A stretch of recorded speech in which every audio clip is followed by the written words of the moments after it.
അലീന അഞ്ചലിലേക്ക് പോവാണ്. സ്റ്റാൻലി വേണ്ട എന്ന് പറഞ്ഞിട്ടും കേൾക്കാതെ എങ്ങനെയെങ്കിലും എൽസമ്മയും മക്കളെയും പപ്പയും തമ്മിൽ ഒന്നിപ്പിക്കണമെന്ന് കരുതുകയാണ് നമ്മുടെ അലീന.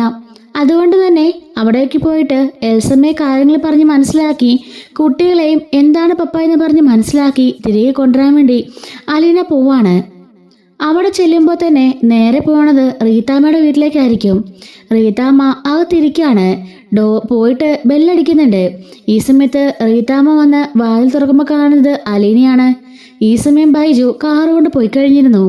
നീ എന്താടി ഇവിടെ എന്ന് ചോദിക്കുമ്പം അത് പിന്നെ ഞാൻ എൽസമ്മേനെ കാണാൻ വന്നതാ. എൽസമ്മയോ? അത് നിന്റെ ആരാടി എന്ന് ചോദിക്കുമ്പം എൻ്റെ പപ്പയല്ലേ കേണൽ സ്റ്റാൻലി. അങ്ങനെ പറയുമ്പം സ്റ്റാൻലിയുടെ ഭാര്യ എന്ന് പറയുന്നത് എൻ്റെ മമ്മിയല്ലേ. മിണ്ടിപ്പോകരുത്. അവള് 3 എണ്ണത്തിനേ പറ്റിയിട്ടുള്ളൂ. അവര് 3 പേരും ഇവിടെയുണ്ട്. അവരെന്തായാലും നിന്റെ ആരുമല്ല എന്ന് പറയുമ്പം അത് നിങ്ങളെ പറയണ്ട. ഞാൻ എൽസമ്മ മമ്മേനെ ഒന്ന് കണ്ടിട്ട് പോയിക്കോളാം. മര്യാദയ്ക്ക് ഇവിടെ നിന്ന് ഇറങ്ങിക്കോ. ഇവിടെ 3-4 ആംഗ്ലമാരുണ്ട് എനിക്ക്. അവന്മാർ നിന്റെ കാൽ തല്ലി ഒടിക്കും. അലീന പറയുന്നുണ്ട്. എന്തും നേരിടാൻ തയ്യാറായിട്ടാണ് ഞാൻ വന്നിരിക്കുന്നത്. നിങ്ങൾ എന്ത് പറഞ്ഞാലും ശരി, ഞാൻ പോവില്ല. എൽസമ്മ ആൻറ്റിയെ കാണാതെ മമ്മിയെ കാണാതെ ഞാനൊന്ന് പോവില്ലെന്ന് പറയുമ്പം നീ പോവില്ലല്ലടി എന്ന് ചോദിക്കുകയാണ്. അപ്പോഴേക്കും അങ്ങോട്ടേക്ക് ബഹളം കേട്ടുകൊണ്ട് ടെൽസയും ടിജോയും അതുപോലെ ഡാനിയമോളും ഇറങ്ങി വരുന്നുണ്ട്. അങ്ങോട്ടേക്ക് വന്നുടനെ ചോദിക്കുകയാണ്, എന്താ ഇവരെന്താ ഇവിടെ? ഡാനിയെ ചോദിക്കുകയാണേ. അപ്പോഴേക്കും നമ്മുടെ റീത്ത പറയുന്നുണ്ട്, നിങ്ങളുടെ അമ്മച്ചിയെ കാണാൻ വന്നതാ. ഇവളുടെ മമ്മിയാണ് പോലും അവള്. അതെങ്ങനെയാടി നിന്റെ മമ്മിയാവണത്? എൻ്റെ അമ്മ. മോളെ, ഞാൻ നിന്നെക്കാട്ടില് കുറെ പ്രായം മൂത്തല്ലേ. അപ്പം അങ്ങനെ പറയാൻ പാടുണ്ടോ?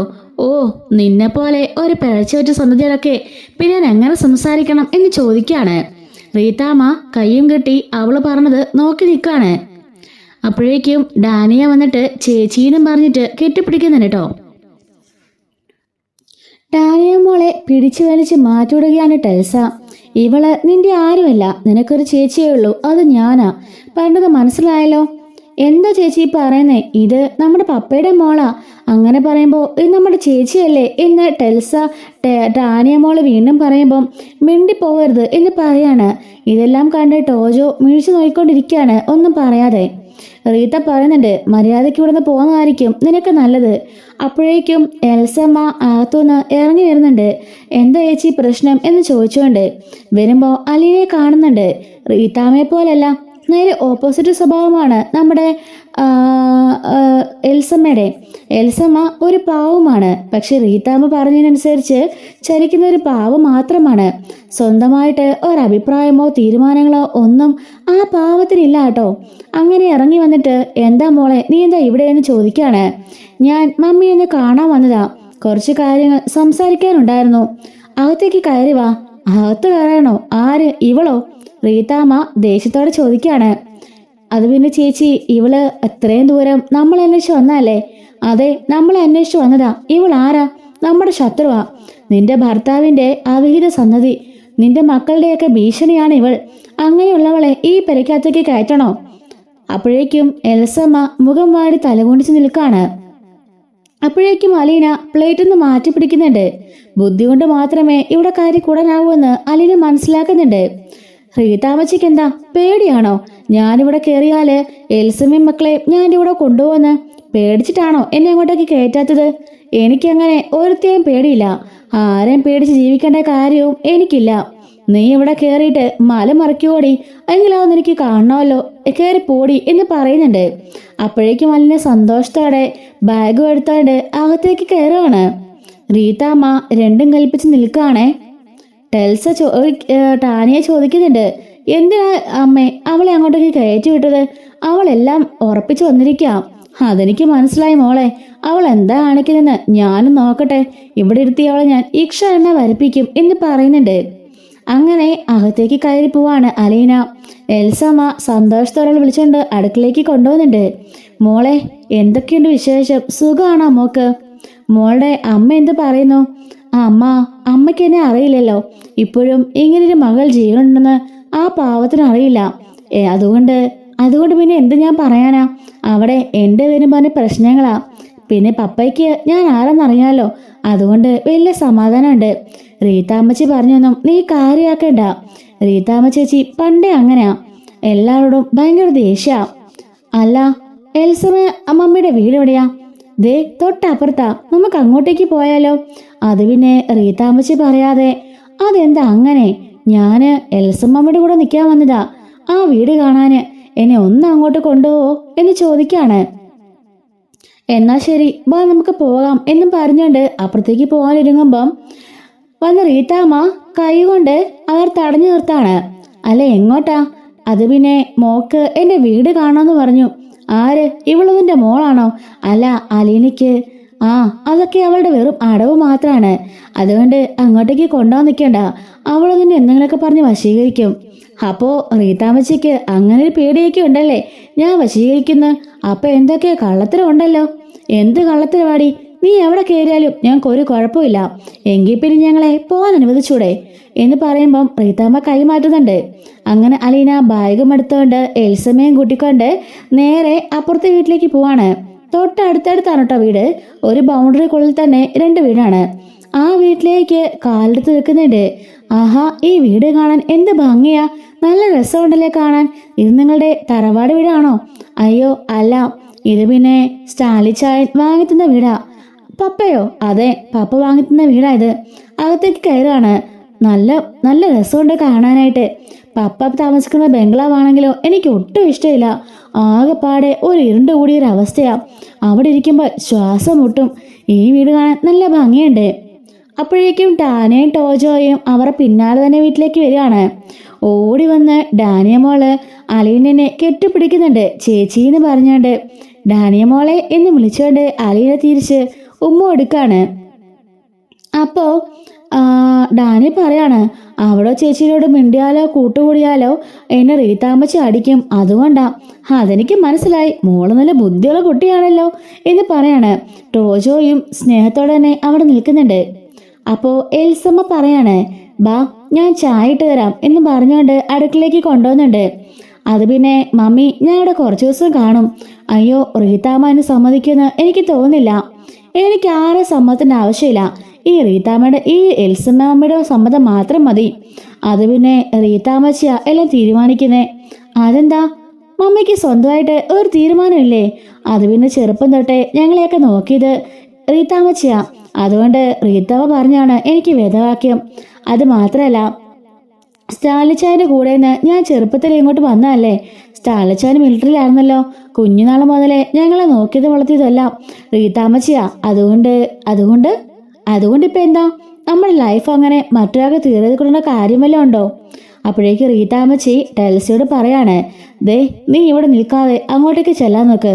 അവൾ എന്തെങ്കിലുമൊക്കെ പറഞ്ഞ് നിന്റെ അമ്മയുടെ മനസ്സ് മാറ്റും. നിന്റെ അമ്മയുടെ പേരിൽ നിന്ന് ആ സ്വത്തുക്കളൊക്കെ എഴുതി മേടിക്കാനായിരിക്കും അവൾ വന്നിരിക്കാം. പപ്പയുടെ പേരിലുള്ള ആ ബംഗ്ലാവും എസ്റ്റേറ്റും എല്ലാം ഇപ്പോൾ അവൾക്ക് സ്വന്തമാക്കണം. അതാണ് അവളുടെ ലക്ഷ്യം.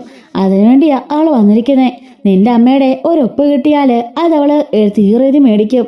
അതുകൊണ്ട് നീ അങ്ങോട്ടേക്ക് ചെല്ലുന്നും പറഞ്ഞുകൊണ്ട് കള്ളം പറഞ്ഞ് ഡാനിയാനെ അങ്ങോട്ടേക്ക് ഡെൽസനെ അങ്ങോട്ടേക്ക് പറഞ്ഞിടുന്നുണ്ട്. അങ്ങനെ ടെൽസയും അങ്ങോട്ടേക്ക് കയറുകയാണ്. ഈ സമയത്ത് അലീന അവിടെ ചായ കുടിക്കായിരിക്കും. ടെൽസ മോളെ എന്ന് വിളിക്കുമ്പോഴേക്കും ഞാൻ നിന്റെ മോളൊന്നും അല്ല എന്ന് പറയാണ്. എൽസമ്മ പറയുന്നുണ്ട്, മോളെ നിന്നെക്കാട്ടില് എത്ര വയസ്സിന് മൂത്ത ആളാ? അങ്ങനെയൊക്കെ സംസാരിക്കാവോ? അമ്മയ്ക്ക് എന്തിന്റെ വട്ടായത്? ഇവൾ ആരാണെന്ന് അമ്മയ്ക്ക് അറിയില്ലേ? നമ്മുടെ പപ്പയുടെ അവിഹിത സന്തതിയാ, നമ്മുടെ ശത്രു. അപ്പൊ പിന്നെ അമ്മ അതിനെ സ്നേഹിക്കേണ്ട കാര്യമുണ്ടോ? അതിന് ഇവളൊന്ന് തെറ്റ് ചെയ്തത്?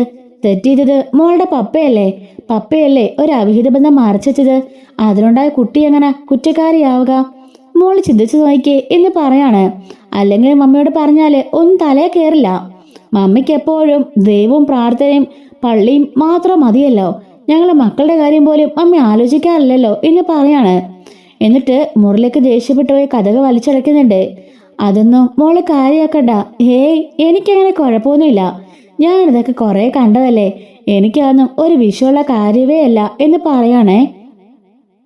അങ്ങനെ ഡാനിയമോളുടെ കാര്യം ചോദിക്കാണ്. അല്ല, കുട്ടിയെ ഹോസ്പിറ്റലിൽ നിന്ന് കാണിക്കണ്ടേ? അത് പിന്നെ ഇവിടെ നിൽക്കുന്നതിനോട് സ്റ്റാൻലിച്ചാന് താല്പര്യമില്ല. റീതാമ്മച്ചി സ്റ്റാൻലിച്ചാനായിട്ട് ഒരിക്കലും ചേരില്ല. അങ്ങനെയുള്ളപ്പോൾ പിന്നെ സ്റ്റാൻലിച്ചായന് ഇതുവരെ ഹോസ്പിറ്റലിലേക്ക് കൊണ്ടുവരാനൊന്നും മുതിർന്നിട്ടില്ല. അതുപോലെ റീതാമ്മച്ചിയും ഒന്നും പറഞ്ഞിട്ടില്ല. അല്ല, ഞാനൊരു കാര്യം ചെയ്യട്ടെ? ഡാനിയ മോളെ പ്രസവിച്ചതാരാ? അതെന്താ നീ അങ്ങനെ ചോദിച്ചത്? അല്ല, പ്രസവിച്ച അമ്മയാണല്ലോ നിങ്ങള്. അങ്ങനെയുള്ളപ്പോൾ നിങ്ങൾക്കറിയില്ലേ നിങ്ങളുടെ കൊച്ചിനെ കൊണ്ട് ഹോസ്പിറ്റലിലേക്ക് പോകണമെന്ന്? അതിന് വേറെ ആളുടെയെങ്കിലും ആവശ്യമുണ്ടോ? ജന്മന അങ്ങനെയുള്ള ആളാണെങ്കിൽ അതെന്തെങ്കിലും കരുതായിരുന്നു. പക്ഷെ ഇടക്കാലം കൊണ്ട് അങ്ങനെ ആയെങ്കിൽ അതെന്തെങ്കിലും സോൾവ് ചെയ്യാൻ പറ്റുന്ന കാര്യമായിരിക്കും. അങ്ങനെയുള്ളപ്പോൾ അതൊന്നും ചെയ്യാതെ അവളുടെ ലൈഫ് ഇങ്ങനെ സ്പോയിൽ ചെയ്തത് ശരിയാണോ എന്ന് ചോദിക്കുമ്പം അത് പിന്നെ എന്ന് പറയാണ്. മറ്റൊരാളല്ല നമ്മളുടെ ജീവിതം തീരുമാനിക്കേണ്ടത് നമ്മൾ തന്നെയാ. അതിനിയെങ്കിലും എൽസമ്മയമ്മന്ന് മനസ്സിലാക്ക് എന്ന് പറയുന്നുണ്ട് കേട്ടോ. അങ്ങനെ സന്ധ്യയാവുകയാണ്. രണ്ടുപേരും അവിടെ ഒരുമിച്ചിരുന്ന് കുരിശുവരയ്ക്കൊക്കെ ചെയ്യുന്നുണ്ട്. അലീനയോട് ആ അനാഥാലയത്തിലുള്ള കാര്യങ്ങളെല്ലാം എൽസമ്മ ചോദിക്കുകയാണ്. അനാഥാലയത്തിൽ തന്നെ വളർന്ന കാര്യങ്ങളെല്ലാം തന്നെ എൽസമ്മയോട് പറയുന്നുണ്ട്. അപ്പോൾ എൽസമ്മ ചോദിക്കുന്നുണ്ട്, സ്റ്റാലിച്ചാൻ ഇന്നേ വരെ എന്നോട് ഈ ഒരു പ്രണയത്തിൻ്റെ കാര്യം പറഞ്ഞിട്ട് കൂടിയില്ല. ഞങ്ങൾ തമ്മിൽ അത്ര വലിയ ബന്ധമൊന്നുമില്ല. വിവാഹത്തിന് ശേഷം കുറേ നാളൊക്കെ ഞങ്ങൾ തമ്മിൽ വലിയൊരു ഡിസ്റ്റൻസ് ഉണ്ടായിരുന്നു. പിന്നീടാണ് സ്നേഹിച്ചു തുടങ്ങിയത്. സ്നേഹിച്ചപ്പോൾ എന്നോട് നല്ല സ്നേഹമൊക്കെ ഉണ്ടായിരുന്നു. പക്ഷെ അങ്ങോട്ട് ഒരു അടുപ്പം ഞങ്ങൾ ഉണ്ടായിരുന്നില്ല. 3 കുട്ടികളായി. ശരിയാ, അവിടെ നിന്ന് ഇങ്ങോട്ടേക്ക് പഠിത്തത്തിനായിട്ട് ഞങ്ങൾ വന്നതാ. അതിൽ പിന്നെ ഞാൻ തിരിച്ചു പോയിട്ടില്ല. സ്റ്റാലിച്ചാൻ വീട്ടിൽ വന്നു കഴിഞ്ഞപ്പോൾ റീതാമച്ചയായിട്ട് എന്നും അടക്കായിരുന്നു. അങ്ങനെ ഇവിടുന്ന് കൊളത്തുപുഴയ്ക്ക് സ്ഥലവും വാങ്ങിച്ച് സ്റ്റാലിച്ചായൻ പോയതാ. എന്നെ കുറേ വിളിച്ചു. പക്ഷെ കുട്ടികളുടെ പഠിത്തമൊക്കെ ഇവിടെയല്ലേ. പിന്നെ റീതാമച്ചിയും. അപ്പോൾ എൽസമ്മ മമ്മിക്ക് സ്റ്റാലിയ പപ്പയെക്കാളും വലുതാണോ ഈ പറഞ്ഞ റീതാമച്ചി? അത് പിന്നെ അങ്ങനെ ചോദിച്ചാല് അപ്പോഴേക്ക് റീതാമച്ചി അങ്ങോട്ടേക്ക് കയറുകയാണ്. അതെടി, അവനെക്കാട്ടിലും എന്തുകൊണ്ടും അവൾക്ക് ഇഷ്ടം എന്നെ തന്നെയാ. വലുത് ഞാൻ തന്നെയാ എന്ന് പറയുന്നുണ്ട്. ഇവരെ ഇത്രത്തോളം എത്തിച്ചത് ഞാനാ. അതെങ്ങനാ റീതാമച്ചി ആവുന്നത്? പപ്പയല്ലേ കാശ് മുടക്കി ഇവരെ പഠിപ്പിക്കുന്നതും ഭക്ഷണത്തിനും വസ്ത്രത്തിനുള്ള എല്ലാം കൊടുക്കുന്നത്. പിന്നെങ്ങനെ റീതാമച്ചി ആവുന്നത്? ഒരാള് കാശ് കൊടുത്താൽ മാത്രം എല്ലാം ആകുമോ? ഇല്ലല്ലോ. അത് ചെലവാക്കാനും അവരെ സ്നേഹിക്കാനും കൊണ്ടു നടക്കാനൊക്കെ ഒരാൾ വേണ്ടേ? അതെ, ഞാൻ തന്നെയാ. നീ ഇവിടെ വന്ന് കുത്തിത്തിരിപ്പുണ്ടാക്കാൻ നോക്കുക അല്ലേടി? ഞാൻ ആരോടും കുത്തിരിപ്പുണ്ടാക്കാൻ നോക്കിയൊന്നല്ല, കാര്യം പറഞ്ഞതാ. അല്ല, നിനക്ക് പോകാനുള്ള ഉദ്ദേശമൊന്നുമില്ലേ? ഈ രാത്രിയിൽ ഞാൻ എവിടെ പോവാനാ? എന്തായാലും 2 ദിവസം നിന്നോളാൻ എൽസാമ്മ സമ്മതിച്ചു. അതുകൊണ്ട് ഞാൻ ഇവിടെ തന്നെ ഉണ്ട്. എന്താ എൽസമ്മ ഇത്? അവളെ പറഞ്ഞിടാൻ നിനക്ക് ഉദ്ദേശമില്ലേ? അത് പിന്നെ കൊളത്തുപുഴ ഇത്ര ദൂരം വന്നല്ലേ. 2 ദിവസം നിൽക്കട്ടെ റീതാമച്ചി. എന്തെങ്കിലും വെച്ച് കാണിച്ചു കൂട്ട്. ഇവളെ ഓർന്നൊക്കെ പറഞ്ഞ് നിന്നെ മയക്കാൻ നോക്കും. മയങ്ങി പോയത് അവനുണ്ടല്ലോ, ആ സ്റ്റാലി, ആ കള്ളുകൂടിയൻ. അവൻ പറഞ്ഞയച്ചതാണ് ഇവളെ ഇവിടെ വന്ന് നിന്നെ മക്കളെ സോപ്പിട്ട് ആ സ്വത്തുക്കളൊക്കെ എഴുതി മേടിക്കാൻ. അപ്പോഴേക്കും അയല പറയാണ്, അങ്ങനെ ഉദ്ദേശമൊന്നും ഞങ്ങൾക്കില്ല. പിന്നെ പപ്പയ്ക്ക് അങ്ങനെയുടെ കാര്യമില്ല. എനിക്ക് കൊടുക്കുന്നതിലും ഇവർക്ക് കൊടുക്കുന്നതിനാണ് പപ്പയ്ക്ക് താല്പര്യം. ഇവരും പപ്പയുടെ മക്കൾ തന്നെയാണല്ലോ എന്നൊക്കെ പറയുമ്പം റീതാമ്മ ദേഷ്യപ്പെട്ട് അവിടെ നിന്ന് ഇറങ്ങി പോവാണ്. ടെൽസ് ഇതെല്ലാം കേട്ടുകൊണ്ട് അകത്തിരിക്കുന്നുണ്ട്. ടെൽസ് അപ്പോഴും ഫോണിലാണ്. ടെൽസൊക്കെ ഒരു കാമുകനുണ്ട്. അതിനെക്കുറിച്ചൊക്കെ നമുക്ക് പിന്നെ സംസാരിക്കാം. അങ്ങനെ നമ്മുടെ അലീനയാണെങ്കിലോ എൽസമ്മയോട് പറയാണ്, എൽസമ്മ മമ്മി ഒന്ന് ആലോചിച്ച് നോക്കി, എന്തുകൊണ്ടാ പപ്പയുടെ അടുത്തേക്ക് വെറുപ്പ്? അത് പിന്നെ എന്നും പറഞ്ഞിട്ട് എൽസമ്മ കാര്യങ്ങളൊക്കെ പറയാൻ തുടങ്ങുകയാണ്. മിലിറ്ററി ക്യാമ്പിൽ വെച്ചാണെങ്കിൽ പോലും തങ്ങളുടെയും കുട്ടികളുടെ കാര്യങ്ങളൊന്നും സ്റ്റാലി ശരിക്കും നോക്കാറുണ്ടായിരുന്നില്ല. ഒരു ദിവസം രാത്രി മോന് പനിയായിട്ട് ഞാൻ വിളിച്ചു. അപ്പോൾ ക്യാമ്പിൽ എൻ്റെ അത്യാവശ്യം മീറ്റിംഗ് ആണെന്ന് പറഞ്ഞുകൊണ്ട് വന്നില്ല. പക്ഷേ ഒരു വണ്ടി പറഞ്ഞയച്ചു. ഞാൻ കുട്ടിയെ കൊണ്ട് ഹോസ്പിറ്റലിൽ പോയി. പിറ്റേ ദിവസം വൈകുന്നേരമാണ് സ്റ്റാലിച്ചായൻ വരുന്നത്. അങ്ങനെയൊക്കെ ചെയ്യാൻ പാടുണ്ടോ? ഇത്രയ്ക്ക് നിസ്സാര കാര്യമാണോ നിങ്ങൾ തമ്മിൽ അകലാൻ കാരണം? അതുപോലെ ഒരുപാടുണ്ട്. ഈ നിസ്സാര കാര്യമാണോ? ഒരു ഉദ്യോഗസ്ഥൻ, അതും ഒരു മിലിറ്ററിക്കാരൻ, അദ്ദേഹത്തിന് എന്തുമാത്രം റെസ്പോൺസിബിലിറ്റീസ് കാണും. അതൊക്കെ കളഞ്ഞിട്ട് പെട്ടെന്ന് ഇതിനു വേണ്ടി കയറി വന്നാലേ അവിടെ എന്തുമാത്രം കാര്യങ്ങൾ താറുമാറാകും. അത് പിന്നെ കുട്ടികളെക്കാട്ടിലും വലുതാണോ അതൊക്കെ? ചില സാഹചര്യത്തിൽ അങ്ങനെ വരാറില്ലേ? പക്ഷേ ഉപേക്ഷ വിചാരിച്ചില്ലല്ലോ. അപ്പോൾ തന്നെ വണ്ടിയും ഡ്രൈവറെയും പറഞ്ഞയച്ചില്ലേ? കാശ് എത്തിച്ചില്ലേ? കാശ് മാത്രം മതിയോ? വേറെ ആൾ വന്നാൽ മതിയോ? സ്റ്റാലിച്ചാൻ തന്നെ വരണ്ടേ? എല്ലാ സാഹചര്യത്തിലും തൻ്റെ ഭർത്താവോ തൻ്റെ കൂടുതൽ മാത്രം വരുമെന്ന് കരുതിയിട്ട് ഒരു കാര്യമില്ല. വേണ്ട സമയത്ത് വേണ്ടതുപോലെ നമ്മൾ ചെയ്യാൻ പഠിക്കണം. അവസരത്തിനൊത്ത് നമ്മൾ ചെയ്യണം എന്ന് പറയുന്നുണ്ട്. അതുപോലെ എനിക്ക് തലവേദന എന്ന് പറഞ്ഞപ്പോൾ സ്റ്റാലിച്ചാൻ എന്നെ ഹോസ്പിറ്റലിലേക്ക് കൊണ്ടുപോയില്ല. തലവേദന വന്നാൽ നമുക്ക് തന്നെ ഹോസ്പിറ്റലിലേക്ക് പോകാമല്ലോ. അതിനെന്തിനാ വേറൊരാളുടെ സഹായം? എങ്കിലും എന്നെ കൊണ്ടുപോകേണ്ടതല്ലേ? അന്നൊക്കെ പപ്പ ഒരു മിലിറ്ററി ഓഫീസർ അല്ലേ? അത് കഴിഞ്ഞ് ഇവിടെ വന്നിട്ടോ? ഇവിടെ വന്ന പിന്നെ എനിക്ക് എൻ്റെ ആവശ്യം വന്നിട്ടില്ല. സ്റ്റാലിച്ചായൻ അവിടെ ആയിരുന്ന 10-15 വർഷവും ഞാൻ റീത്താമ്മച്ചിയുടെ കൂടെ ആയിരുന്നു.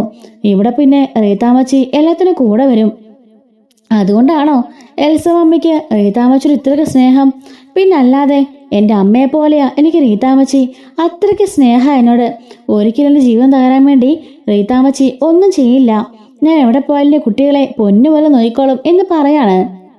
അല്ല, ഞാനൊരു കാര്യം ചോദിക്കട്ടെ, നിങ്ങൾക്ക് ജീവിക്കാനും നിങ്ങൾക്ക് സുഖമായിട്ട് കഴിയാനുള്ള എല്ലാ സമ്പത്തും തരുന്നത് പപ്പയല്ലേ? ആ പപ്പയോട് മമ്മിക്ക് ഒരു സ്നേഹമില്ലേ? പപ്പ മോക്ക് അങ്ങനെയൊക്കെ പറയാം. സ്റ്റാലിച്ചായന്റെ മനസ്സ് മുഴുവനും ദുഷ്ടചിന്തകളാ. ക്രൂരനാ. എൻ്റെ മക്കളെ ഒന്ന് നോക്കാറ് കൂടിയില്ല. കള്ളുകുടിയൻ, കള്ളുകുടിയൻ. ഒരു സ്നേഹത്തോടുള്ള വാക്കോ ഒരു സ്പർശവോ ഒന്നുമില്ല.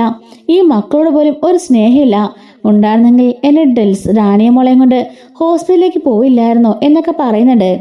അപ്പോൾ അലീന പറയാണ്, നമ്മൾ അങ്ങോട്ട് കൊടുക്കുന്നത് മാത്രമേ തിരിച്ചു കിട്ടുകയുള്ളൂ. അങ്ങോട്ടേക്ക് ദേഷ്യം കൊടുത്തിട്ട് തിരിച്ചെനിക്ക് നല്ലത് വേണമെന്ന് പറഞ്ഞാൽ നടക്കുന്ന കാര്യമാണോ? നിങ്ങളിവിടെ താമസിച്ചതിന് തെറ്റ്. പപ്പ വന്നപ്പോൾ ഇവിടുന്ന് വേറെ എങ്ങോട്ടെങ്കിലും പോകേണ്ടതായിരുന്നു. പക്ഷെ വീട്ടുകാരാണ് മുഖ്യമെന്ന് പറഞ്ഞുകൊണ്ട് ഇവിടെ നിന്നതാണ് ഏറ്റവും വലിയ തെറ്റ്. മമ്മയ്ക്ക് ഒരു ഫാമിലിയായി. അപ്പോൾ ആ ഫാമിലിക്ക് വേണ്ടി നമ്മൾ ടൈം സ്പെൻഡ് ചെയ്യണ്ടേ? നമ്മൾ ജീവിക്കണ്ടേ? അത് മാത്രമല്ല, കുട്ടികളുടെ കാര്യത്തിനൊക്കെ എല്ലാ കാര്യത്തിനും പപ്പ ഇടപെടാറുണ്ടല്ലോ. റീത്താമ്മച്ചി കൈകടത്തിൽ വന്നപ്പോഴല്ലേ അതൊക്കെ നിർത്തലാക്കിയത്. പിന്നെ പപ്പ കള്ളുകൂടിയാണെന്ന് പറഞ്ഞത് അത് ശരിയാ. മിലിറ്ററിയിൽ നിന്നുള്ള ആ ശീലാണ്. പക്ഷെ അതും കഴിഞ്ഞിട്ട് ഇപ്പോൾ കാണണം പപ്പ കള്ളുകൂടി ഒരുപാട് നിർത്തിയെന്ന് പറഞ്ഞാൽ പൂർണ്ണമായിട്ടല്ല, കുറേയൊക്കെ നിർത്തി. അതിന് കാരണക്കാരി ആരാ? ഞാൻ സ്നേഹത്തോടെ പറഞ്ഞും ഒക്കെയാ നിർത്തിച്ചത്. അതുപോലെ എൽസമ്മ മമ്മിക്കും ആകാറുന്നല്ലോ എന്ന് പറയുമ്പം എൽസമ്മ മിണ്ടുന്നില്ല.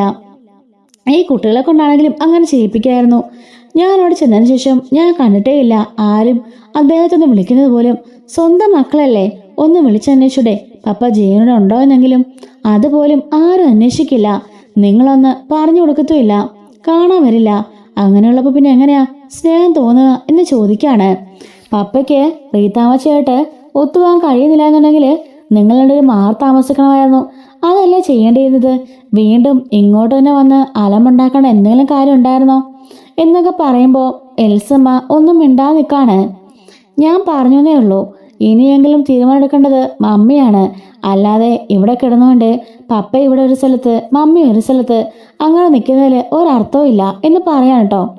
അപ്പോഴേക്കും എൽസമ്മ പറയുന്നുണ്ട്, അത് പിന്നെ റീത്താമ്മച്ചി പറയേണ്ടത്. റീത്താമ്മച്ചി എന്താച്ചാ പറഞ്ഞോട്ടെ. നിങ്ങളുടെ ഭർത്താവിനെ കുറിച്ച് നിങ്ങൾക്കറിയില്ലേ? നിങ്ങളല്ലേ ഒരുമിച്ച് ജീവിച്ചത്? അതോ റീത്താമ്മച്ചി അല്ലല്ലോ?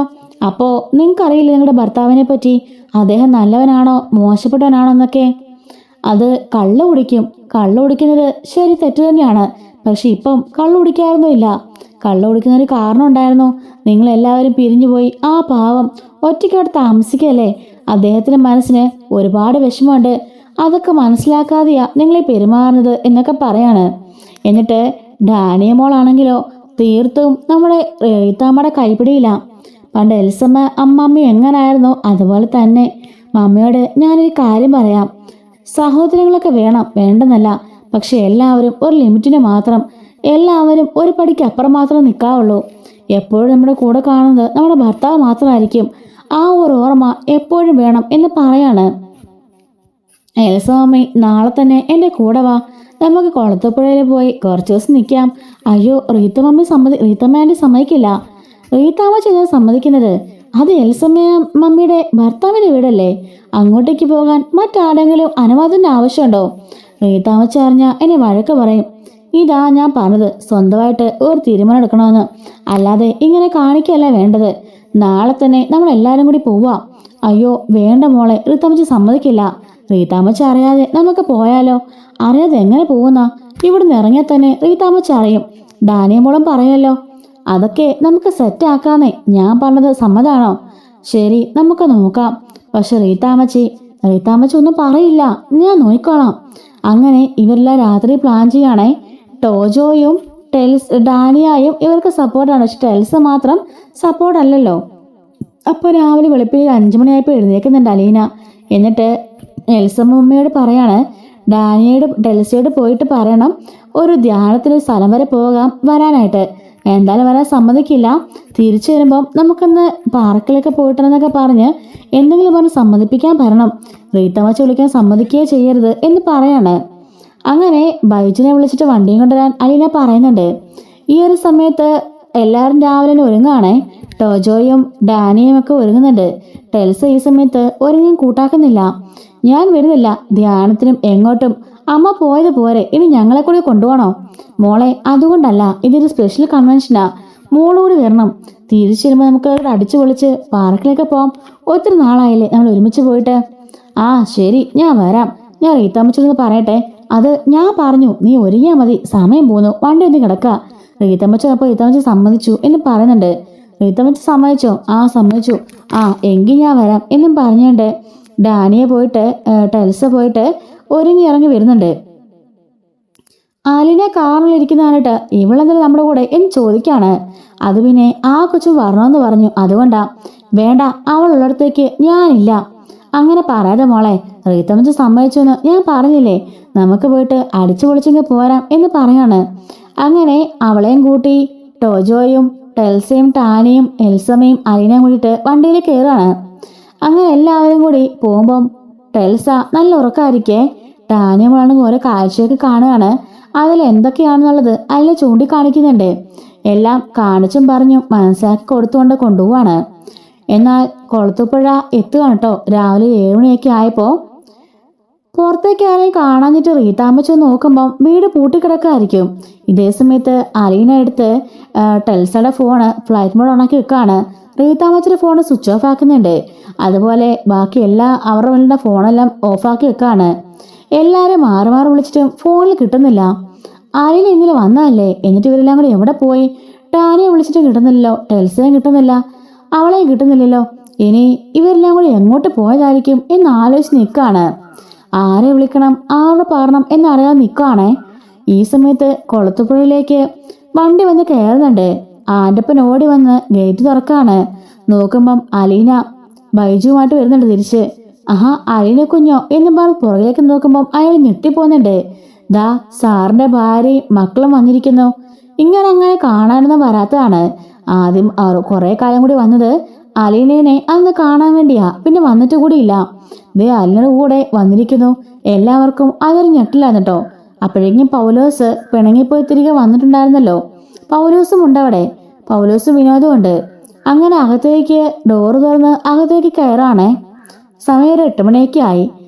വാക്കിങ്ങിന് പോയിട്ട് തിരിച്ച് അപ്പോഴേക്കും നമ്മുടെ സ്റ്റാലി കയറി വരുന്നുണ്ട്. സ്റ്റാലി കയറുമ്പോഴേക്കും കാണുന്ന കാഴ്ച എൽസമ്മനെയും മക്കളെയുമാണ്. അവരെ കണ്ടപാടെ സ്റ്റാലിക്ക് വല്ലാണ്ട് സങ്കടവും സന്തോഷവും ഒക്കെ വരുന്നുണ്ടേ. അപ്പോഴേക്കും ഉറക്കം എണീച്ച നമ്മുടെ ടെൽസ ആകെപ്പാടെ പ്രശ്നമാണ്. എല്ലാവരും കൂടി ധ്യാനത്തിന് പോവാന്ന് പറഞ്ഞ് പറ്റിച്ച് ഇങ്ങോട്ടേക്കല്ലേ കൊണ്ടുവന്നത്.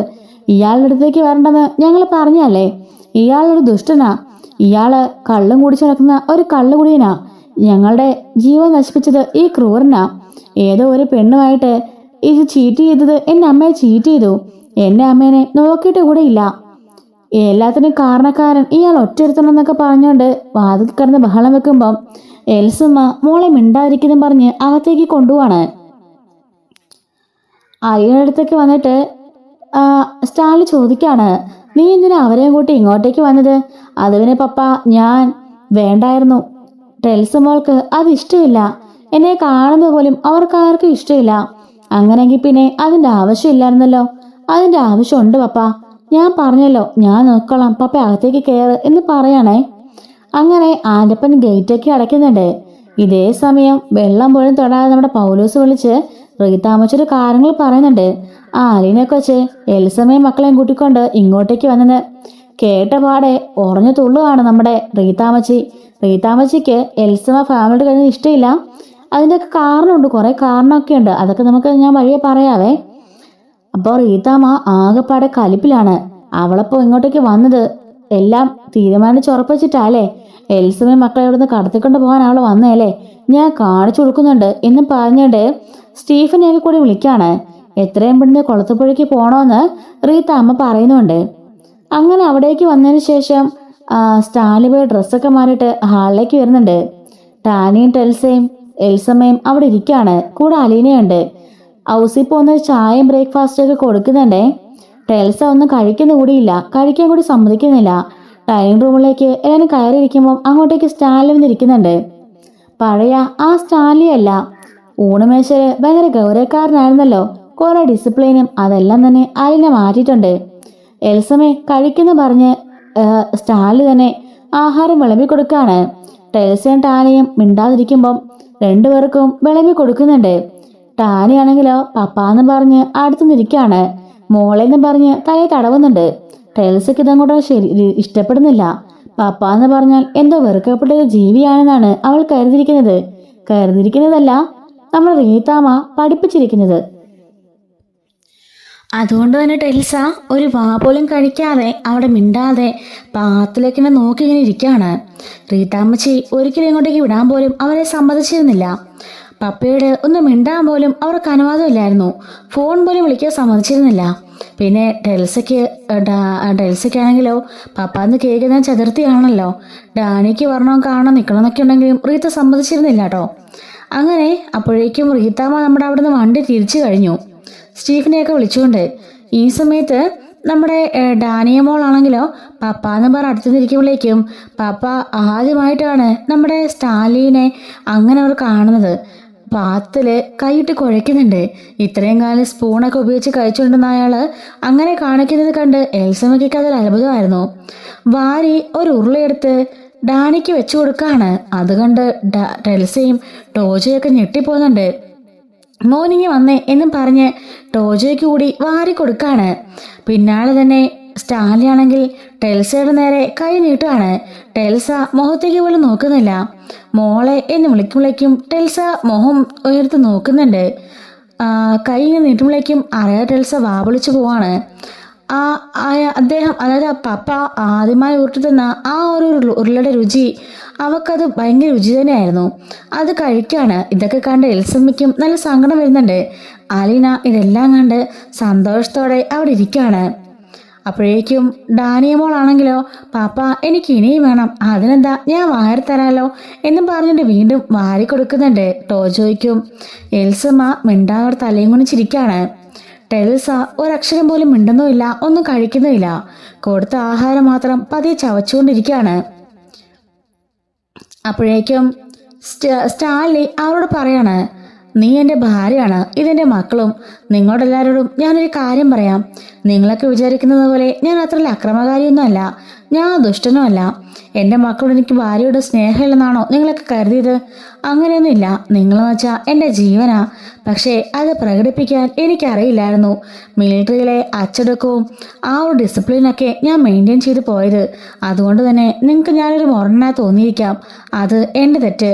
നിങ്ങളെ സ്നേഹത്തോടെ മക്കളെന്ന് വിളിക്കാനോ നിങ്ങളെ ഉറക്കാനോ നിങ്ങളെ കൊണ്ട് ആശുപത്രിയിലേക്ക് പോകാനോ ഒന്നിനും തന്നെ എനിക്ക് സാധിച്ചിരുന്നില്ല. നിങ്ങളുടെ കാര്യങ്ങൾ നോക്കാനൊന്നും എനിക്ക് പറ്റിയിരുന്നില്ല. അപ്പോൾ ഒരു ഉയർന്ന ഉദ്യോഗസ്ഥനായിരുന്നല്ലോ ഞാൻ. അതുകൊണ്ട് തന്നെ ഒരുപാട് ഉത്തരവാദിത്തങ്ങൾ എനിക്കുണ്ടായിരുന്നു. അതെല്ലാമായിരുന്നു എൻ്റെ ഒന്നാമതായി ഞാൻ കണ്ടിരുന്നത്. അത് എൻ്റെ തെറ്റ്. എൻ്റെ മക്കളെയും ഭാര്യയ്ക്കും ആ 2ാം സ്ഥാനമാണ് ഞാൻ കൊടുത്തത്. അതും എൻ്റെ തെറ്റ് തന്നെയാണ്. പക്ഷെ നിങ്ങളെ ഞാൻ സ്നേഹിച്ചില്ലെന്ന് മാത്രം പറയരുത്. എന്ത് വേണമെങ്കിലും നിങ്ങൾക്ക് ചെയ്തു തരാൻ വേണ്ടി ഞാൻ സമ്മതമായിരുന്നു. പക്ഷേ റീതാമ്മയുടെ കൂടെയുള്ള ജീവിതം മാത്രം എനിക്ക് സഹിക്കാനായിരുന്നില്ല. നിങ്ങൾക്കൊന്നും അത് പറഞ്ഞാൽ മനസ്സിലാവില്ല.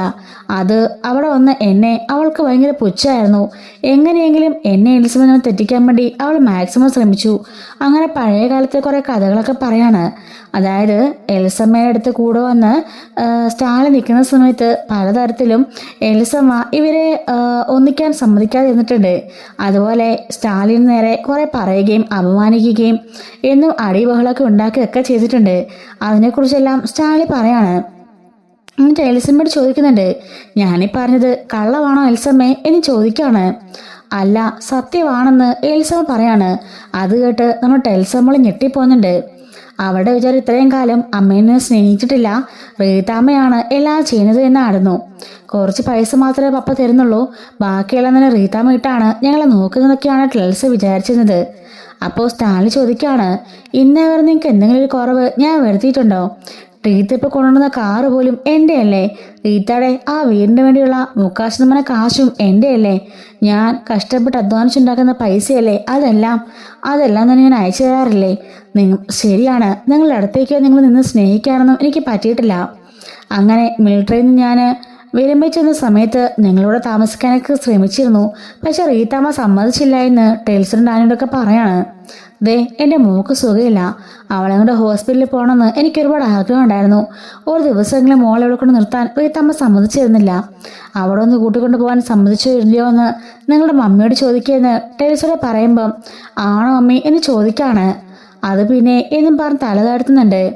ടെൽസിയോട് സ്റ്റാൻലി പറയുന്നുണ്ട്, കൂട്ടത്തിൽ മൂത്തയാള് നീയാ. നിന്നോട് ഞാനൊരു കാര്യം പറയാം. റീത്താമ്മച്ചിയുടെ ലക്ഷ്യം ഒന്ന് മാത്രമേ ഉള്ളൂ, എന്നെ എൻ്റെ ഭാര്യയെ വേർപെടുത്തുക. എന്നിട്ട് നിങ്ങളുടെ കൂടെ അവൾക്ക് ജീവിക്കണം. അത് മാത്രമേ ഉള്ളൂ. കാരണം റീത്താമ്മയുടെ വരുമാനം മൊത്തം എൻ്റെയാണ്. ഞാൻ കൊടുക്കുന്ന കാശിന് 3,000 റീത്താമ്മയുടെ കയ്യിലാ. പിന്നെ തന്നെ അനുസരിക്കാൻ ഒരു കൂട്ടരെ വേണമെന്ന് അവൾക്ക് നിർബന്ധമുള്ള കാര്യമാണ്. പണ്ട് മുതൽക്കേ അവളുടെ ഒരു ക്യാരക്ടർ അങ്ങനെയാ. അവളുടെ കീഴിൽ കുറച്ച് പേര് വേണം. അത് അവൾക്ക് എന്തോ ഒരു സാറ്റിസ്ഫിക്കേഷൻ ആയിരുന്നു. അതാണ് ഇപ്പോഴും അവൾ തുടർന്നു പോകുന്നത് എന്ന് പറയുന്നുണ്ട്. ഈ പറഞ്ഞൊക്കെ സത്യമാണോ മമ്മി എന്ന് ടെൽസ ചോദിക്കുമ്പം അതെ എന്ന് നമ്മുടെ എൽസോ പറയുന്നുണ്ട്. എൽസമ്മയ്ക്ക് റീത്താമ്മച്ചിനെ ഭയങ്കര ഇഷ്ടമാണല്ലോ. റീത്താമ്മച്ചിനെ എനിക്ക് വലിയ ഇഷ്ടമാണ്. അതുകൊണ്ട് റീത്താമ്മച്ചി എന്ത് പറഞ്ഞാലും ഞാൻ അനുസരിച്ച് ശീലിച്ചിട്ടുള്ളൂ. കുഞ്ഞുനാൾ മുതലേ അതങ്ങനെയായിരുന്നു. അതൊരു സ്ലേവറി ആണെന്നൊക്കെ എനിക്കറിയാം. പക്ഷെ അങ്ങനെ തന്നെ മുന്നോട്ട് പോകാനാണ് എനിക്ക് താല്പര്യമെന്ന് എൽസമ്മ പറയുന്നുണ്ട്. അപ്പോൾ പപ്പയാണോ നമുക്ക് എല്ലാം ചെയ്തു തരുന്നത്? അതെ. പപ്പ അമ്മയെ വേദനിപ്പിച്ചിട്ടുണ്ടോ? ഇല്ല. അടിച്ചിട്ടുണ്ടോ? ഇല്ല. അമ്മ ഒഴിവാക്കിയിട്ടുണ്ടോ? അതും ഇല്ല. പിന്നെ എന്താ പപ്പ ഏതാ കുറ്റം? കള്ളുടിക്കുന്നുള്ളതാണോ? അതെ, മുഴുവൻ നേരം കുടിയാ. അപ്പോഴേക്കും സ്റ്റാൻലി പറയുന്നുണ്ട്, എൽസമ്മേ, ഞാൻ കൂടുന്ന സമയത്തൊക്കെ ഞാൻ മുഴുകുടിയനായിരുന്നോ? അല്ല. എത്ര എണ്ണം കുടിക്കുമായിരുന്നു? അത് പിന്നെ രാത്രി വല്ലപ്പോഴും. കണ്ടോ, ഞാനതിന് കുടിക്കാറ് പോലും ഇല്ലായിരുന്നു. നിങ്ങളെല്ലാം എന്നെ വിട്ടുപിരിഞ്ഞ് ഒറ്റയാളായിട്ട് ഞാൻ ഇവിടെ താമസിച്ചപ്പോഴാണ് മദ്യപാനം പോലും ഞാൻ ആരംഭിച്ചത്. അതിന് കാരണക്കാരിയും നിങ്ങളുടെ അമ്മ തന്നെയാ. അമ്മ കൂടെ വരാത്തതിൻ്റെ ആ സങ്കടവും ദേഷ്യവും ആ ഒരു സഹതാപവും എല്ലാം കൂടിയിട്ടാണ് ഞാൻ കുടിക്കാൻ തുടങ്ങിയത്. ഇപ്പോൾ മുഴുകുടിയനാക്കിയത് എന്ന് പറയുന്നുണ്ട്. അമ്മ പപ്പ ദുഷ്ടനാണ്, പപ്പ ഭയങ്കര അങ്ങനത്തെ മോശപ്പെട്ട ആളെന്നൊക്കെ പറഞ്ഞതോ? റീത്താവച്ച് അങ്ങനെയൊക്കെയാണല്ലോ പറഞ്ഞത്. അപ്പോൾ സ്റ്റാലി ചോദിക്കാണ്, ആണോ എൽസമ്മേ, ഞാൻ അങ്ങനത്തവനാണോ? നീ അങ്ങനെയാണോ എൻ്റെ മകൾക്ക് പറഞ്ഞു കൊടുത്തിരിക്കുന്നത്? അത് പിന്നെ റീത്താമ്മച്ചി പറഞ്ഞപ്പോ. അപ്പോൾ അത് സത്യമല്ലേ അമ്മമ്മി? അല്ല, എന്നോട് അങ്ങനെ ഒരു ഉപദ്രവം കാണിച്ചിട്ടില്ല. പിന്നെ പപ്പയെ തെറ്റെന്താ?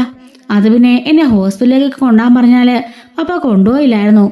അതെന്താ അങ്ങനെ? മോളെ, ഞാനൊരു മിലിറ്ററിക്കാരനല്ലേ, ഒരു ഉയർന്ന ഉദ്യോഗസ്ഥൻ. എനിക്ക് ഓരോ ദിവസവും ഓരോ തിരക്കുകളായിരുന്നു. അതുകൊണ്ട് മമ്മിയെ കൊണ്ട് പോകാൻ സാധിച്ചിട്ടില്ല. നിങ്ങളെയും കൊണ്ടും അതൊക്കെ ശരിയാ. അതൊക്കെ ഒന്ന് സോൾവ് ആയിക്കോട്ടെ. മോളുടെ മമ്മി അവരുടെ സ്വന്തക്കാരുടെ കൂടെ ആകുമ്പോൾ അവർക്ക് റിലീഫ് കിട്ടുമല്ലോ. അവൾ ഒറ്റപ്പെട്ട ജീവിതമല്ലേ എന്നൊക്കെ ഓർത്താണ് ഞാൻ നാട്ടിലേക്ക് ആക്കിയത്. പക്ഷെ അതെൻ്റെ ജീവൻ തന്നെ നശിപ്പിക്കുമെന്ന് ഒരിക്കലും ഞാൻ കരുതിയില്ല. എൻ്റെ ജീവിതം തന്നെ നശിച്ചു പോയത് ആ ഒരു കൊണ്ടുവിടൽ കാരണമാണ്. അല്ലെങ്കിൽ എൻ്റെ ഭാര്യയും എൻ്റെ മക്കളും നിങ്ങളും എൻ്റെ കൂടെ തന്നെ കണ്ടേനെ എന്ന് പറഞ്ഞുകൊണ്ട് സ്റ്റാലി വിഷമിക്കുമ്പം ആ കണ്ണിൽ നിന്നും കണ്ണീര് വരുന്നത് ടെൽസ കാണുകയാണ്. റാണി ഉടനെ പോയിട്ട് പപ്പ കരയല്ലേ എന്നും പറഞ്ഞുകൊണ്ട് കണ്ണുനീർ തുടച്ചെടുക്കുന്നുണ്ട്. എല്ലാവരുടെ മുമ്പിൽ താൻ ചെറുതായി പോയെങ്കിലും തൻ്റെ ഭാര്യയും മക്കളും തന്നെ മനസ്സിലാക്കുന്നുണ്ടെന്ന് കരുതി സമാധാനിക്കുകയാണ് സ്റ്റാൻലി. അപ്പോൾ ടെൽസയ്ക്കും വലിയ സങ്കടമാകുന്നുണ്ട്. ഇത്രയും കാലം താൻ കരുതിയതുപോലെ തൻ്റെ പപ്പ അത്ര ദുഷ്ടതൊന്നുമല്ല. എല്ലാത്തിനും കാരണം റീത്താമ്മച്ചിയാണ്. ആണിക്കല്ല് റീത്താമ്മച്ചിയാ. എല്ലാവരെയും പറഞ്ഞ് തെറ്റിദ്ധരിപ്പിച്ച് പപ്പയുമായിട്ട് അടുപ്പിക്കാതെ നിർത്തിയിരിക്കുകയാണെന്ന് ടെൽസയ്ക്ക് മനസ്സിലായി. അപ്പോഴേക്കും ഇരമ്പിച്ചുകൊണ്ട് നമ്മുടെ റീത്താമ്മയുടെ കാറ് വന്ന് മുറ്റത്ത് നിർത്താണ്. റീത്താമ്മ ചാടി ഇറങ്ങുന്നുണ്ട്. ഡോറ് വലിച്ചടയ്ക്കുകയാണ്. കൂടെ സ്റ്റീഫനും ഉണ്ട്. രണ്ടുപേരും കൂടി അകത്തേക്ക് കയറുന്നുണ്ട്. അവനവിടെ ഇല്ലാടോ? ഉണ്ട്. അവളോ? ആര്? എൽസമ്മ. ആ എൽസമ്മ കൊച്ചമ്മയുണ്ട് എന്നും പറയുമ്പോഴേക്കും അകത്തേക്ക് ഓടി കയറുന്നുണ്ട്. എൽസമ്മേ എന്ന് ഉറക്കെ വിളിക്കാണ് നമ്മുടെ റീത്താമ്മ. അപ്പോഴേക്കും ഭക്ഷണമൊക്കെ കഴിച്ചിട്ട് പുറത്തേക്ക് ഇറങ്ങിയായിരുന്ന എൽസമ്മ പേടിയോടുകൂടി പെട്ടെന്ന് റീത്താമ്മ അടുത്തേക്ക് വരാണ്. റീത്താമ്മച്ചി എന്ന് വിളിക്കുമ്പോഴേക്കും അങ്ങോട്ടേക്ക് മുന്നോട്ടേക്ക് നീങ്ങി വരുന്നുണ്ട് സ്റ്റാലിയും ടെൽസയും ടാനിയും ടോജോ നോക്കി നിൽക്കെ ആഞ്ഞ് എൽസമ്മയുടെ കവള തടിക്കാണ്. എൽസമ്മ തരിച്ചു നിന്നുപോയി. ബാക്കി എല്ലാവരും. അപ്പോഴേക്ക് സ്റ്റാലിനെ അങ്ങോട്ടേക്ക് ചീറിപ്പാഞ്ഞു വരുന്നുണ്ട്. പ്രീതമ്മ വീണ്ടും അടിക്കാൻ കൈ വാങ്ങുമ്പോഴേക്കും ആ കൈ കയറി പിടിക്കാണ്. വിടറ എൻ്റെ കൈ എന്ന് പറയുമ്പോഴേക്കും തൊട്ടു പോകരുത്, അവൾ എൻ്റെ ഭാര്യയാണ്, അവളെ അടിക്കാൻ നിനക്കെന്താ അവകാശം? ഇതേ എൻ്റെ അനിയത്തിയാ, അവളെ അടിക്കാൻ എനിക്ക് അവകാശമുണ്ട്. ആ കൈ പിടിച്ച് മാറ്റിട്ട് അതൊക്കെ അങ്ങ് പണ്ട്, ഇപ്പോൾ ഇവളെൻ്റെ ഭാര്യയാണ്, അതുകൊണ്ട് അവളെ അടിക്കാന്ന് ആരും കരുതണ്ട. സ്റ്റീഫൻ എടാന്നും പറഞ്ഞുകൊണ്ട് ദേഷ്യപ്പെടുമ്പോഴത്തേക്കും നമ്മുടെ സ്റ്റാലി ഏന്നും പറഞ്ഞ് കൈ ചൂണ്ടുകയാണ്. അടങ്ങി അവിടെ നിന്നോണം, ഇതേ എൻ്റെ ഭാര്യയുടെ കാര്യമാണ്, അതിലൊരുത്തനും ഇടപെടണ്ട എന്ന് പറയുന്നുണ്ട് കേട്ടോ. എൽസമ്മ ആ കവള് തളോടിക്കൊണ്ട് കരഞ്ഞോണ്ട് നിൽക്കാണ്. ടെൽസ് ചോദിക്കുന്നുണ്ട്, റീതാമസ് എന്തിനാ മമ്മി അടിച്ചത്? മമ്മി അടിച്ചെന്തിനാണോ ഈ തോന്നിവാസം കാണിച്ചതിന്? എന്നോട് പറയാതെ ഇങ്ങോട്ടേക്ക് വന്നത് എന്തിനാ? അതുവിനെ റീതാമച്ചി, ഇത് പപ്പയുടെ വീടല്ലേ, അതായത് മമ്മിയുടെ സ്വന്തം വീട്. ഇങ്ങോട്ടേക്ക് വരാൻ വേറെ ആരെങ്കിലും അനുവാദം വേണോ? എന്താ ടെൽസ് നീ പറഞ്ഞത്? ആരെങ്കിലും അനുവാദം വേണോന്നോ? എൻ്റെ അനുവാദം വേണം. എൻ്റെ അനുവാദം ഇല്ലാതെ നിങ്ങളാരും ചലിക്കാൻ കൂടി പാടില്ല, അത് ഞാൻ സമ്മതിക്കില്ല. അതിനിപ്പോ എന്താ എൻ്റെ റീതാമച്ചി, ഇത് പപ്പയുടെ ഭാര്യയല്ലേ, അവർ ഹസ്ബൻഡ് വൈഫല്ലേ, അവർക്ക് അവകാശമില്ല പരസ്പരം കാണാനും മിണ്ടാനും ഒക്കെ. അതിനെന്തിനാ റീതാമച്ചി അനുവാദം? ഓഹോ, ഇതൊക്കെ നിനക്ക് ആര് പറഞ്ഞു നിങ്ങനെ സംസാരിക്കാനായിട്ട്? ഇന്നലെ വരെ ഇങ്ങനെ അല്ലായിരുന്നല്ലോ. അപ്പോഴേക്കും ആര്യനെ പറയാണ്, സത്യം എന്താണെന്നേ ആ കൊച്ചു മനസ്സിലാക്കി. തന്റെ പപ്പയും അമ്മയും തമ്മിൽ ഒരു പ്രശ്നമില്ലെന്നും പപ്പ ദുഷ്ടനല്ലെന്നും അതൊരു പാവമാണെന്നും സ്നേഹിക്കാൻ മാത്രമായിരുന്ന ഒരാളാണെന്നും ഒക്കെ അവൾ മനസ്സിലാക്കി. സ്നേഹം പ്രകടിപ്പിക്കാൻ അറിയത്തില്ലാത്ത ഒരു മനുഷ്യനായിരുന്നെന്നും അത് മുതലെടുത്തുകൊണ്ട് റീതാമ്മ ഇത്രയും കാലം അവരെ പറ്റിക്കുകയായിരുന്നേ ടെൽസമോളെ മനസ്സിലാക്കി.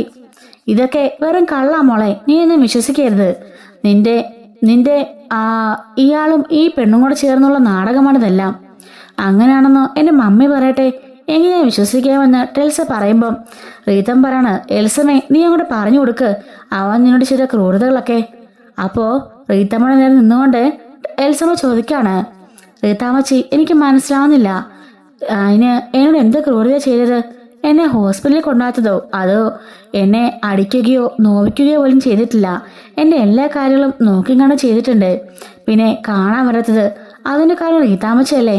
വേറെ എന്ത് തെറ്റാ അദ്ദേഹം ചെയ്തത് എന്ന് ചോദിക്കുമ്പം ഓഹോ, അപ്പം എല്ലാവരും തിരിഞ്ഞല്ലേ എന്ന് ചോദിക്കാണ്.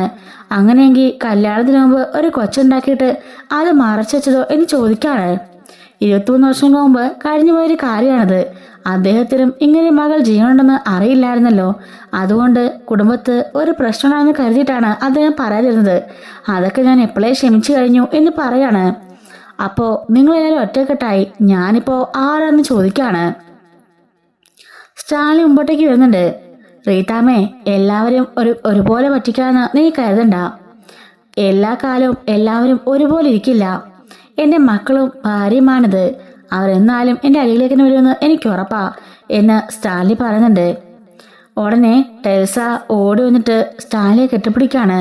സോറി പപ്പ, ഞാനൊന്നും അറിഞ്ഞിരുന്നില്ല. ഇത്രയും കാലം റീതാമച്ചി മമ്മിയും പറഞ്ഞത് പപ്പ ഒരു ക്രൂരനാണെന്നും മമ്മി അടിക്കുമെന്നും അതുപോലെ പപ്പയ്ക്ക് വഴിവിട്ട ജീവിതമാണെന്നും ഡ്രഗ് അഡിക്ട്സ് ആണെന്നൊക്കെയാണ്. അതുകൊണ്ടായിരുന്നു പപ്പയുടെ എനിക്ക് ദേഷ്യം. ഇപ്പം എനിക്ക് ആ ദേഷ്യം ഒന്നുമില്ല എന്നും പറഞ്ഞുകൊണ്ട് കെട്ടിപ്പിടിക്കുന്നുണ്ട്. മോളെന്നും പറഞ്ഞ് സ്റ്റാലിൻ കെട്ടിപ്പിടിക്കാണ്. ടെൽസയും ടാനിയും ടോജോയും സ്റ്റാലിനെ ഓടിപ്പോയി കെട്ടിപ്പിടിക്കുന്നുണ്ട്. എൽസമ്മ അങ്ങോട്ടും ഇല്ല ഇങ്ങോട്ടും ഇല്ലാതെ നടുക്കേറി നിൽക്കുകയാണേ. കാരണം എൽസമ്മയ്ക്ക് റീതാമ്മ എന്ന് പറഞ്ഞാൽ അതൊരു വികാരമായിരുന്നല്ലോ. അതുകൊണ്ട് തന്നെ മിണ്ടാൻ നിൽക്കുകയാണ്. പക്ഷേ എൽസമ്മേനെ ആ അടിച്ചാടി എൽസമ്മയ്ക്ക് അങ്ങോട്ട് പിടിച്ചില്ല. കവള നോവുന്നതിൽ തന്റെ മക്കളുടെയും ഭാര്യയുടെ ഭർത്താവിന്റെ മുമ്പിൽ വെച്ച് തല്ലിയില്ലേ, അതൊക്കെ ഒരു കുറച്ചിനായിപ്പോയി. റീതാമ്മ പറയാണ്, എൽസമ്മേ വന്ന് വണ്ടി കയറ്, ഇപ്പൊ തന്നെ നമുക്ക് പോണം. പിള്ളാരെ വന്ന് വണ്ടി കയറി. പിള്ളാരെ ഇല്ല, ഞങ്ങൾ വരില്ലെന്നോ, മര്യാദയ്ക്ക് ഇങ്ങോട്ട് വാടി എന്നും പറഞ്ഞ് ടാന്റെ കൈക്ക് പിടിച്ച് വലിക്കുന്നുണ്ട്. അപ്പോഴേക്കും ടെൽസ വന്നിട്ട് ആ കൈ പിടിച്ച് വാട്ട് പറയുന്നുണ്ട്, ഇത് ഞങ്ങളുടെ പപ്പയുടെ വീടല്ലേ, അവിടെ ഞങ്ങൾ കുറച്ചു ദിവസം നിൽക്കട്ടെ, എന്നിട്ട് വന്നോളാം. റീതാമച്ചി ഇപ്പൊ ചെല്ലേ. അപ്പോഴേക്കും എൽസമ്മനെ നോക്കിയിട്ട്, കണ്ടോ അവൾ പറഞ്ഞത് കേട്ടോ, നിനക്കിതിന് മറുപടി ഒന്നും ഇല്ലേ? ഇല്ല, എനിക്ക് മറുപടി ഒന്നും ഇല്ല എന്നും പറഞ്ഞുകൊണ്ട് മിണ്ടാതെ തലയും കൊണ്ടിച്ച് നിൽക്കാണ് എൽസമ്മ. ഈ സമയത്ത് അങ്ങോട്ടേക്ക് അലീന വരുന്നുണ്ടേ. റീത്താമ്മച്ചി, എല്ലാവരും എല്ലാ കാലവും ഒരുപോലെ പറ്റിക്കാന്ന് കരുതണ്ട. എല്ലാവർക്കും സത്യങ്ങൾ മനസ്സിലായി. റീത്താമ്മച്ചി അവരെല്ലാം പറ്റിക്കുകയായിരുന്നെന്നും അദ്ദേഹത്തിന്റെ പപ്പയുടെ പേരും പറഞ്ഞുകൊണ്ട് ഉള്ള കാശെല്ലാം അടിച്ചു മാറ്റുകയായിരുന്നെന്നും എല്ലാവർക്കും മനസ്സിലായി എന്ന് പറയുമ്പോഴേക്കും നിനക്കിട്ട് ഞാൻ വെച്ചിട്ടുണ്ടേ, ഞാൻ കാണിച്ചു തരാം. എൽസബി മക്കളെ എങ്ങനെ കൊണ്ടുവരണമെന്ന് എനിക്കറിയാം എന്നും പറഞ്ഞുകൊണ്ട് റീത്താമ്മ നേരെ കാറെടുത്ത് പോവാണ്. സ്റ്റീഫനും കൂടെ പോകുന്നുണ്ട്. അപ്പോഴേക്കും ടെയിൽസ നടന്ന സംഭവങ്ങളെല്ലാം ചോദിക്കാണ്. ആഗ്രയിൽ വെച്ചുണ്ടായ പ്രണയത്തെ പറ്റിയും അലീനെ പറ്റിയും എല്ലാം പറയുന്നുണ്ട്. അതുപോലെ ആഗ്രയിൽ വീണ്ടും ആഗ്രല്ല വേറെ സ്ഥലത്ത് ഇവരെയും കൊണ്ട് താമസിക്കാൻ പോയതും അവിടെ ചെൽസമ്മയ്ക്ക് പനി പിടിച്ചതും ഹോസ്പിറ്റലിലേക്ക് കൊണ്ടുപോകാൻ സാധിക്കാഞ്ഞതും അന്ന് വലിയൊരു മീറ്റിംഗ് ഉണ്ടായതുകൊണ്ടാണെന്നും എല്ലാ കാര്യങ്ങളും സ്റ്റാൻലി പറയുന്നുണ്ട്. അങ്ങനെ അതിനുശേഷം വന്ന റീത്താമ്മയായിട്ടുള്ള പ്രശ്നങ്ങളും നിൽക്കാൻ സമ്മതിക്കാഞ്ഞതിൻ്റെ കാരണങ്ങളും എല്ലാം പറയുമ്പോൾ ടെൽസയ്ക്കും മനസ്സിലാവുന്നുണ്ട് താൻ കരുത്തിലും തെറ്റായിരുന്നു. തെറ്റിദ്ധാരണയായിരുന്നെല്ലാം, തെറ്റിദ്ധരിപ്പിച്ചതെല്ലാം അദ്ദേഹം ആ റീത്താമ്മച്ചായിരുന്നു. പപ്പ പാവമാണെന്നുള്ള കാര്യങ്ങളെല്ലാം മനസ്സിലാവുകയാണ്. അങ്ങനെ ടെൽസയും ടാനിയും അലീനയും എൽസമ്മയൊക്കെ ഒന്നിക്കുന്നുണ്ട്. അങ്ങനെ റീത്താമ്മക്കിട്ട് പണിയെടുക്കാൻ വേണ്ടി ഇവർ പ്ലാൻ ചെയ്യാണ്. റീത്താമ്മയുടെ കള്ളങ്ങളെല്ലാം പൊളിക്കാൻ വേണ്ടി അലീന പ്ലാൻ ചെയ്യുന്നുണ്ട്. ഇതുപോലെ വരാൻ പോകുന്ന സ്റ്റോറീസിൻ്റെയൊക്കെ എപ്പിസോഡിൻ്റെയൊക്കെ റിവ്യൂസ് നമ്മൾ എല്ലാ ദിവസവും ചാനലിൽ അപ്ലോഡ് ചെയ്യുന്നുണ്ട്. മിസ്സാവാതിരിക്കാൻ ചാനൽ സബ്സ്ക്രൈബ് ചെയ്ത് സപ്പോർട്ട് ചെയ്യണേ. ഹൈപ്പും ചെയ്യണം കേട്ടോ. Thanks for watching.